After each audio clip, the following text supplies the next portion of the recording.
Hello for millennials! Ngayong araw, tayo po'y magpe-perform po ng marketing sa papaya.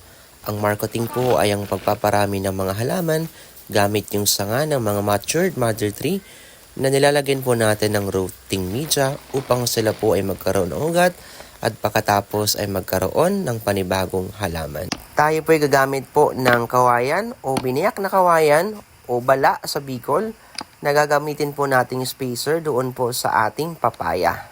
Pero maaari naman po tayong gumamit po ng manipis na kahoy o sanga ng puno na pwede po natin gamitin spacer. Ganun lang po kanipis.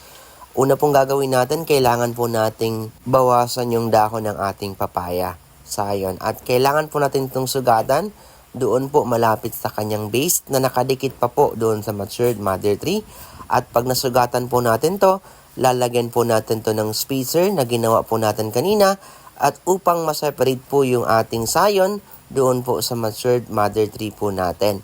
And pagkatapos po niyan, sisiguraduhin po natin na dapat hindi na po magdidikit yung nahiwa po nating bahagi ng sayon doon po sa matured mother tree.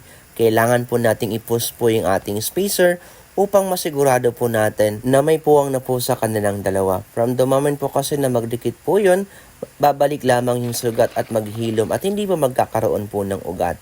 At para masigurado natin magkakaroon po ito ng ugat, tayo po'y gagamit po ng plastic na may potting media or rooting media at ididikit po natin yung parte na kung saan doon po tayo gumawa ng sugat para doon po magkaroon at ma-develop po yung mga ugat po natin. Siguraduhin lang po natin per millennial na makadikit yung ating rooting media doon sa pinaghiwaan po natin upang masigurado natin na magkaroon ng ugat yung ating marketed papaya. After 3 months po, ma-check po tayo at pwede na po tayo makapag-harvest ng marketed papaya. Kailangan lang po nating butasan yung itaas na bahagi ng rooting media upang mas madali po ito makapag-absorb ng mga tubig. Ayan na po yung ating na-marketed papaya after 3 months.